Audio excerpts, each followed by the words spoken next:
தாவேகா சார்பாக தமிழ்நாடு முழுவதும் ஒரு போராட்டத்தை பண்ணியிருக்கிறாங்க. எங்களுடைய தலைவரை மக்களை சந்திக்க விடாமல் பண்ணுவதற்காகவே எஸ்ஓபியை போட்டிருக்கிறாங்க. இதை கண்டிப்பாக நீக்கணும், இது ஜனநாயக விரோத போக்கு அப்படின்னு சொல்லி ஒவ்வொரு போராட்ட களத்திலையுமே தாவேகாவுடைய குரல் ஒலிச்சிருக்கு. எப்படி பார்க்குறீங்க? இதுக்கு ஒரே தீர்வு அஞ்சலையம்மாள் நீதிமன்றம் தான். அஞ்சலையம்மாள் பேரில் எல்லாம் நீதிமன்றம் வைக்க முடியாதுன்னு தெரிஞ்சு துணிச்சலாக எப்படி பேசுகிறாங்களோ அதே மாதிரி தான் எஸ்ஓபின்னா அது நீதிமன்றம் பிறப்பித்த உத்தரவு.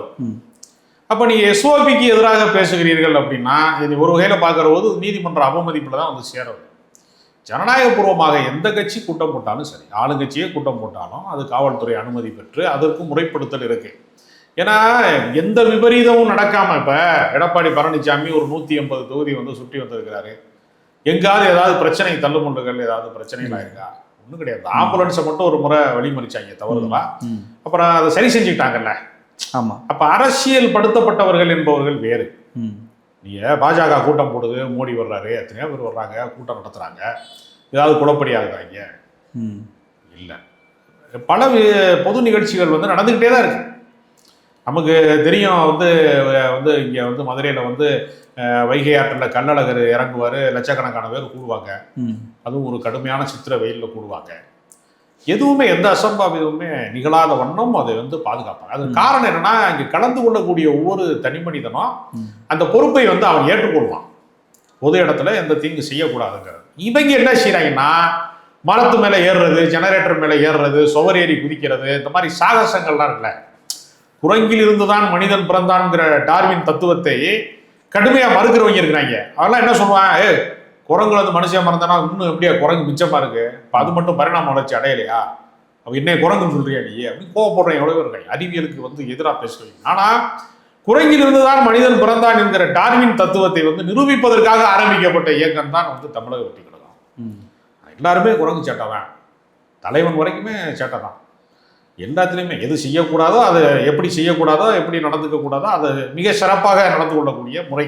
இல்லை, அதை கட்டுப்படுத்த வேண்டிய பொறுப்பு அரசாங்கத்துக்கிட்ட தானே இருக்குது. அது நீங்கள் விசிகாவுடைய பல மாநாடுகளில் நான் பார்வையாளர் நான் இருந்திருக்கேன். அப்போ எல்லாம் என்ன செய்வார்னா, ஒரு அத்துமீறிய கூட்டம் ஒரு ஆர்வ கோளாறாக வரும்போது அதை கட்டுப்படுத்துவார். மைக்கை பிடிச்சிட்டு திருமாவளவன் திட்டுவார், டேய் மேடையில் இருக்கிறவனா இறங்கடா போல அப்படின்னு சொல்லுவார். தயவு செஞ்சு இறங்க, தயவு செஞ்சு இறங்க போ அப்படிம்பாரு. நீங்கள் நமக்கு தெரியும், விஜயகாந்த் கட்சி நடத்தும் போது அத்துமீறி நடந்து கொடுக்குறவருடைய பார்த்து அவர் எப்படி பேசுவார் நமக்கு தெரியும். முன்னாடி நின்றுக்கிட்ட ஒரு பிரச்சார வாகனத்துக்கு முன்னாடி கச்சா முஞ்சு கத்திக்கிட்டே இருக்கிறாங்க வச்சுங்களேன், டேய் மைக்கு கொடுக்குறேன் நீ பேசுறியா அப்படின்னு விஜயகாந்த் கோவப்படுவாரு, பட்டுன்னு அடிப்பாரு சில பேரை. அப்ப எல்லாருமே அவங்களுடைய கட்சிக்காரர்களை ஒழுங்குபடுத்துவதிலே ஒரு முனைப்போடு இருக்கிறாங்க.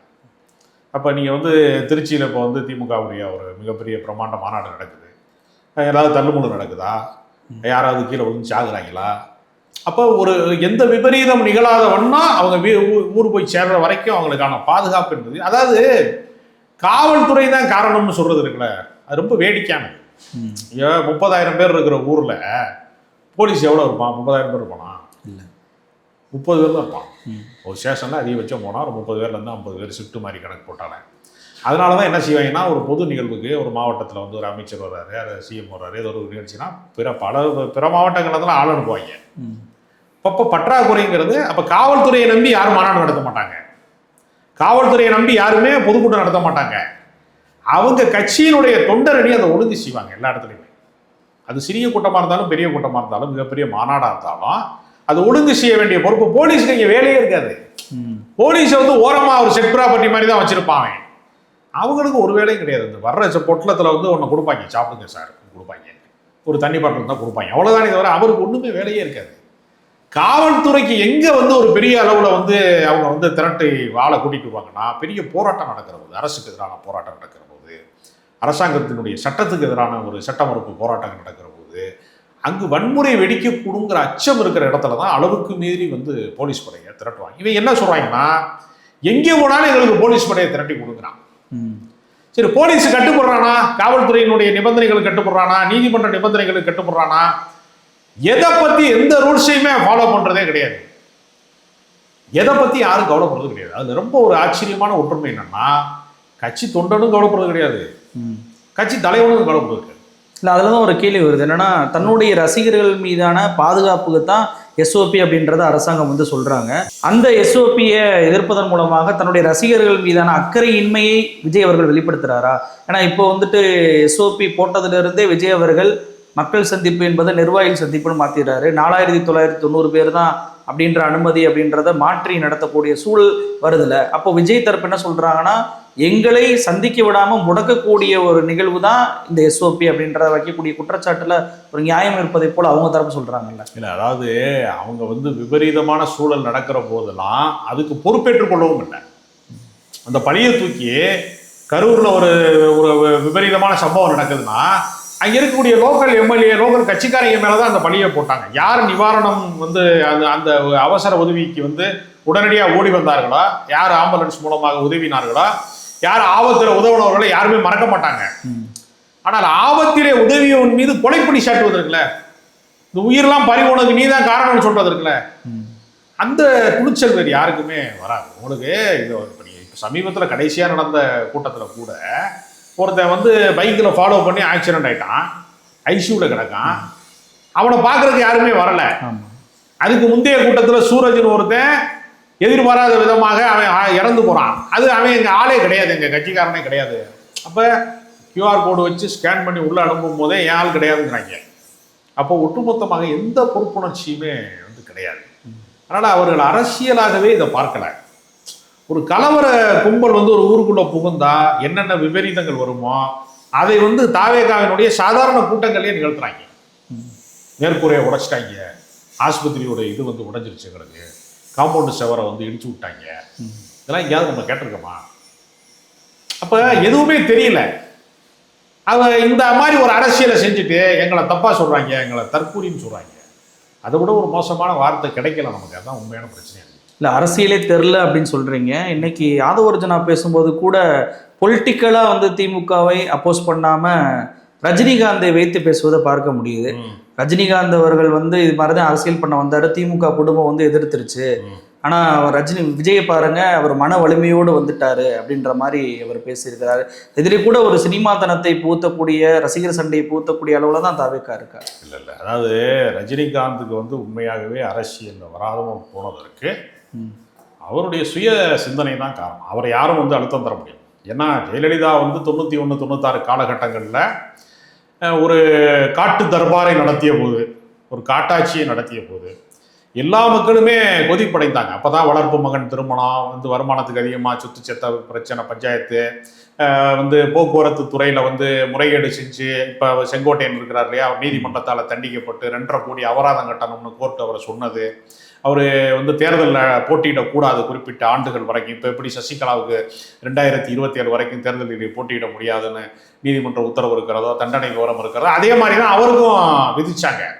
அப்போதான் வந்து வாச்சாத்தியினுடைய வன்கொடுமைகள் எல்லாம் நடந்தது. சிபிஐனுடைய விசாரணையில் பல பேர் தண்டிக்கப்பட்டாங்க. அப்போ எல்லா அத்துமீறலும் நடந்த அந்த காலகட்டத்தில் மிக துணிச்சலாக, மிக மன வலிமையோட ஜெயலலிதா மீண்டும் ஆட்சிக்கு வந்தால் ஆண்டவனாலையும் காப்பாற்ற முடியாது என்று தைரியமாக பேசினவர் ரஜினிகாந்த். ரஜினிகாந்த் வந்து இந்த மாதிரிலாம் வந்து போய் புறமுதுக்கு பின்னாடி ஒளிஞ்சிக்கிற வழக்கம்லாம் அவருக்கு கிடையாது. ஆனால் அவர் ஏன் வந்து ஒரு கட்டத்துக்கு மேலே அரசியலுக்கு வரலைன்னா, அவரை பொறுத்தவரையில் பின்னாடி இருந்து யார் இயக்குவது அப்படிங்கிறது அந்த அரசியல் வெல்லாதுங்கிறது. அவர் வந்து எல்லாத்தையும் அனலைஸ் பண்ணக்கூடிய ஒரு ஆளாக இருக்கார். இந்த உன்னை விட்ட ஆளே கிடையாது அப்படின்னு சொல்லி விஜயை சுற்றி இருக்கிறவங்களாம் உசுப்பேத்திக்கிட்டே இருக்கிறத உண்மையை நம்புறாங்கல்ல, அவங்க உருவாக்கின பொய்களை அவங்களே நம்ப தொடங்குறாங்கல்ல, அது ரஜினிகாந்தை கிடையாது. ரஜினிகாந்தை வந்து எப்பொழுதுமே யாராவது பின்னாடி இருந்து இயக்குவது என்பது அவர் சினிமாவில் மட்டும்தான் அனுமதிச்சார். அரசியலை பொறுத்தவரையில் அப்படிப்பட்ட அழுத்தங்கள் வந்த போதெல்லாம் அந்த அழுத்தத்திற்கு வந்து இசைவு தெரிவிப்பது மாதிரி ஒரு பாவனை செஞ்சுட்டு ஒரு கட்டத்துக்கு மேலே என்ன பண்ணிட்டாருன்னா அந்த விரித்த வலையில் இருந்து அவர் தப்பிச்சிட்டார். அது அவருடைய புத்திசாலித்தனம் தான் நான் அதை சொல்லுவேன். ஏன்னா அவருக்கு எதிரான கருத்து கொண்டிருக்கவர்கள் யாரெல்லாம் பேசினாங்களோ அதையெல்லாம் அவர் உன்னிப்பாக கவனிக்கக்கூடியவராக அவர் இருந்தார். அவருக்கு வந்து ஒரு சுய மதிப்பீடு இருந்தது. பிறர் நம்மளை பற்றி, ஒரு சினிமாக்காரனை பற்றி மற்றவே கொடுக்கக்கூடிய பில்டப் இருக்குல்ல, ஒரு படம் நல்லா ஓடும் போது ஒட்டுமொத்த சினிமாவும் நீ தான் அப்படின்னு சொல்லுவாங்க. அடுத்த படம் ஓடலைன்னா அம்போன்னு விட்டு போயிடுவாங்க. ஒரு நடிகருக்கு அட்வான்ஸ் கொடுத்தா கூட மறுபடியும் போய் கேட்க மாட்டாங்க, அந்த அட்வான்ஸை திரும்ப கொடு, நான் படம் எடுக்கிறேன்னு சொல்ல மாட்டாங்க. எங்கே போனால் மறுபடியும் ஏதாவது பேசி படம் எடுக்க வச்சிருவானோ, அதான் சினிமா உலகம். அதனால் ரஜினிகாந்துக்கு அந்த ஏற்ற இறக்கம் வந்து சினிமாவில் மட்டுமல்ல, அரசியல் உலகத்தில் வந்து நம்ம வந்து இதை வந்து கலைஞரை எதிர்த்து அரசியல் செய்வது, அது நடைமுறைக்கு சாத்தியம் இல்லைன்னா அவர் உணர்ந்து அவராக விலகிட்டார். யாருடைய அச்சுறுத்தலும் கிடையாது. யாரையும் அச்சுறுத்த முடியாது. முதல்ல ஒரு தனி மனிதர்களை கூட நீங்க வந்து அப்படி அச்சுறுத்த முடியாது. அப்ப இவரு தேவையில்லாம என்ன செய்யறதுன்னா, ரஜினிகாந்தை வந்து அரசியலுக்கு வரவிடாம தடுத்த திமுகன்னு சொல்றது மூலமா திமுக மேல ரஜினிகளுக்கு ஒரு கோபத்தை உண்டாக்குறதுக்கு ஒரு திட்டத்தை அவர் உருவாக்குறாரு. குருட்டு பூனை விட்டத்துல பாஞ்சிச்சுன்னு சொல்லுவாங்க. அந்த மாதிரி ஒரு ஒரு தீராத கோபத்தோட இருப்பாங்க பல பேர். தலைவர் வந்து அரசியலுக்கு வராமல் போயிட்டாரு, சின்ன பயிர்கள்லாம் வந்துட்டாங்க அப்படின்னு அவங்க. ஆனால் முந்தின செட்டு அவங்க 91 அதாவது மதிமுக தொடங்கப்பட்ட அந்த காலகட்டத்தில் தான் ரஜினிகாந்த் வந்து வர்றாரு. ஏறத்தாழ மதிமுகவினுடைய வீழ்ச்சிக்கு ரஜினிகாந்த் அரசியலுக்கு வரப்போறாருங்கிற அந்த டைலாக் இருக்கு இல்லையா, அது வந்து இளைஞர் படையை வந்து ரெண்டா பிரிச்சிருச்சு. அதிமுகவை நோக்கி போனவர்களே திசை திருப்பிச்சு அந்த காலகட்டத்தில். அவரு நடைமுறைக்கு சாத்தியம் இல்லை, நீங்க நீந்த தெரியாதவனை கடலுக்கு முன்னாடி நிப்பாட்டி உன்ன மாதிரி உலகத்துல நீச்சல் யாருமே கிடையாதுன்னா எப்படி நம்பி எப்படி குதிக்கிறது? அதனால அவர் வந்து அதுல வந்து வேண்டாம், சிவாஜி கணேசன் இருந்து பல பேரை பார்த்துட்டோம் நம்ம அப்படின்னு அவர் புரிந்து கொண்ட ஒரு விலகி கொண்டார். அது அவருடைய தனிப்பட்ட தேர்வு. அது அதை வந்து நீ இன்னைக்கு வந்து தூண்டி விடுறதுக்கான வாய்ப்பாக மாற்றுவது இருக்கு இல்லையா, இதெல்லாம் ஆதவர்ஜுனாவுடைய குறுக்கு புத்தியை காட்டுது. அது தூண்டி விடுகிறாரா இல்லை அது பேக் ஃபயர் ஆயிடுச்சா அப்படின்ற மாதிரியும் சில விஷயங்கள் சமூக இடத்துல பேசப்படுதுன்னா, ரஜினிக்கு மன வலிமை இல்லைன்னு சொல்ல வராரா? அப்ப இல்லை, அதைத்தான் என்ன சொல்றாருன்னா, ரஜினிகாந்த் எல்லாம் பயந்து ஓடி போயிட்டாரு, எங்காலும் மன வலிமையா இருக்கிறாரு விஜய் அப்படின்னு சொல்றாரு. அது உண்மையிலேயே விஜய்கிட்ட வந்து மன வலிமை இருக்கு. ஏன்னா தன்னை பார்க்க வந்து 41 பேர் சாகும் போது பதட்ட அடையலையே. ஒரு காக்கா அடிபட்டுச்சுன்னா 100 காக்கா வந்து கத்துது. ஒரு மனிதன் சக மனிதனுக்கான துன்பத்துல பல மனிதர்கள் பங்கேற்கிறான். யாருன்னு தெரியாதவன், முகம் தெரியாதவன் வெள்ள பேரிடர்ல மாட்டிக்கொள்ளும் போது வந்து காப்பாத்துறான். வந்து கொரோனாவோட வந்து எவ்வளவோ பேர் முகம் தெரியாதவன், யாருன்னே தெரியல, வந்தவன் வந்து என்னை காப்பாத்திட்டு போனேன், நீ யாரானாலும் ஒரு அம்மா பேசுது, பல பேர் வந்து காப்பாத்துறான். அப்ப எல்லாருமே சக மனிதன் துன்பத்துல பங்கேற்கிறான். தனக்கு சம்பந்தமே இல்லாதவனுடைய வாழ்க்கையில கூட பல பேர் வந்து என்ன செய்யறான், அநாத பணத்தை கூட எடுத்து அடக்கம் பண்ணி புண்ணியம் தேடுறோம்னு சொல்றவனா இருக்கான், மனிதாபிமானம் சொல்றவனும் இருக்கான், புண்ணியம் தேடிக்கிறவங்கன்னு சொல்றவனும் இருக்கான். ஆனா தன்னை பார்க்க வந்தவர்களை உச்சி வெயில்ல ஜோசியக்காரன் சொன்னாங்கிறக்கா உச்சி வெயில்ல கூட்டம் போட்டு மேற்கூரை போடாதனாலே மேல ஒரு 50 பேர் போயிட்டானா இல்லையா, எந்த நடுக்கம் இல்லையே, யார பத்தியுமே எந்த விதமான அதாவது குற்ற உணர்ச்சிங்கிறது கொஞ்சம் கூட இல்லை, ஒரு குறுகுறுப்பே இல்லையே. எவ்வளவு மோசமான அவர் மன வலிமை கொண்டவரா அப்படின்னு சொல்றாரு. அவருக்கு இதயம் இருக்கிறதா அப்படின்னு கேட்பாங்கல்ல, மனசாட்சி இருக்கிறதான்னு கேட்பாங்க. அதைத்தான் அவர் மறைமுகமாக என்ன சொல்றாருன்னா, அவர் மனுஷனே கிடையாதுங்கிறதான் அவர் நம்ம சொல்றது தான் அவர் சொல்றான். இன்னைக்கு ஈரோட்டில் செங்கோட்டையன் அவர்கள் ஒரு போராட்டத்தை பண்ணியிருக்கிறாரு. அதில் மாவட்ட செயலாளர் விஜய் பாலாஜி என்பவர் பேசும்போது சின்ன கொள்ளக்காரர்கள் பெரிய கொள்ளக்காரர்கள் 2 பேரும் சேர்ந்து நம்மளை வந்து அட்டாக் பண்ணுறாங்க, 2 பேருக்கு மாற்று நாம தான் அப்படின்னு சொல்லி பேசியிருக்கிறாரு. பத்திரிகையாளர்கள் சூழ்ந்து கொண்டு செங்கோட்டையன் அவர்களை கேட்கும்போது அவர் உங்களை தான் சொல்கிறாரா, நீங்கள் வந்து அதிமுகவில் தானே இருந்தீங்க, இப்போது அவர் மாவட்ட செயலாளர் உங்களை திருடன் என்று சொல்கிறாரா அப்படின்னு சொல்லி கேட்கும்போது நான் அப்படி சொல்லவே இல்லை அப்படின்னு சொல்லிட்டு அந்தரப்பல்ட்டி அடிச்சுட்டு நீங்கள் தான் திருடன் அப்படின்னு சொல்லி பத்திரிகையாளர் நோக்கி செங்கோட்டையன் அவர்கள் கோபமாக பேசிவிட்டு போவதை பார்க்க முடியுது. எப்படி பார்க்குறீங்க இந்த சம்பவத்தை? அதாவது ஊழலுக்காக வந்து நீதிமன்றத்திலே வந்து தண்டிக்கப்பட்ட முதலமைச்சரே வந்து ஜெயலலிதா தான். ஆனால் ஜெயலலிதாவுக்குலாம் இவரும் முன்னோடி. போக்குவரத்து துறையில் வந்து இவருக்கு 2.5 கோடி ரூபா கோர்ட்டில் வந்து அவராக தான் போட்டாங்க, முறைகேடு செய்தாருங்கிறதுல. அதனால் வாச்சாத்தியினுடைய வழக்கில் வந்து முக்கிய குற்றவாளிகளில் ஒருவர் செங்கோட்டையன். அதனால் செங்கோட்டையன் வந்து அமைச்சர் பதவியெல்லாம் எதுக்கு இழந்தாருன்னு கேட்டீங்கன்னா, விஜய் எவ்வளவோ நல்லவர்னு சொல்லுவாங்க சில பேர். அதுவே முழுக்க பாலியல் ரீதியான வழக்கு தான். அவர் பொண்டாட்டி அவர் மேலே புகார் கொடுத்து இப்போ ஏன் வந்து இவங்கெல்லாம் ஒன்றா செட்டாக சேர்றாங்கன்னா ஒரே வேவ்லென்த்தில் இருக்காங்க. அவருடைய மனைவி வந்து செங்கோட்டையனுடைய மனைவி வந்து ஜெயலலிதாவை பார்த்து இது தகாத வேலையை செஞ்சுட்டு இருக்கிறாரு அப்படின்னு புகார் அளிக்கும் போது கூப்பிட்டு கண்டிச்சாங்க. அந்த பெண்ணின் தொடர்பை நான் விடமாட்டேன் அப்படிங்கிற மாதிரி ரொம்ப அவர் இருக்கும்போது என்னோட பர்சனல்னு வேற சொல்லிட்டாரு ஜெயலலிதாட்ட போய் ஒரு பர்சனல்லாம் சொன்னார்னா அதுவே பர்சனல் லைஃப்பில் பாதிக்கப்பட்டார். அவர் தூக்கி அடிச்சிருச்சு. அப்போ தான் அரசியலில் ஓரம் கட்டப்பட்டது. அதனால தனி மனித ஒழுக்கமும் இல்லை, பொது ஒழுக்கமும் இல்லை என்பது விஜய்க்கு மட்டும் கிடையாது, அதற்காக முன்னோடி செங்கோட்டையன் தான். அதனால இவர்களுக்கு அரசியலுக்கான அடிப்படை நெறிகளோ அறமோ எதுவுமே இல்லாம ஒரு தாந்தோன்றித்தனமாக ஒரு கட்சியை வந்து தொடங்கிட்டு எங்கே போகிறோம்னு தெரியாமல், எந்த திசையில் போகிறோம்னு தெரியாமல், இப்போ நீங்கள் இந்த விமானம் இங்கே போகுதுன்னு உங்களுக்கு தெரியும், இந்த பஸ் இந்த ஊருக்கு போகுதுன்னு போட பார்த்தா தெரியும், இந்த ட்ரெயின் பாண்டியன் எக்ஸ்பிரஸ் இன்றைக்கி வந்து நைட்டுக்கு வந்து சென்னைக்கு போகுது அல்ல சென்னையிலேருந்து இந்த ஊருக்கு போகுது எல்லாமே தெரியும் நமக்கு. ஒரு மரக்கடையில் வந்து ஒரு காக்கா உட்காந்துருக்கு, எங்கே போய் நான் தெரியுமா? யாருக்குமே தெரியாது. அது மாதிரி தான் இவங்க என்ன பண்ணுறாங்கன்னா அவங்களுக்கே தெரியல. அதனால் இவருடைய அரசியல் என்பது ஒரு போய் சேராது, காகித கப்பல் கரை சேராதுமாங்கல்ல, அது மாதிரி ஒரு கனவு கப்பலில் இருக்காங்க. எல்லாமே மூழ்கிடும். இந்த தேர்தலுக்கு பின்பு அவர்களுக்கு வந்து கல யதார்த்தம் புரியும். நான் பேசுகிறதுக்கான அர்த்தம் எல்லாம் அவர்களுக்கு இந்த தேர்தல் ரிசல்ட்டில் தான் புரியும். அது வரைக்கும் வந்து அவர்கள் இந்த கனவு நிலைப்பாட்டில் நீடிக்கும். நிகழ்ச்சிகள் கொண்டு பல்வேறு தொழில் நம்மள்கிட்ட பெருந்துட்டீங்க. ரொம்ப நன்றி.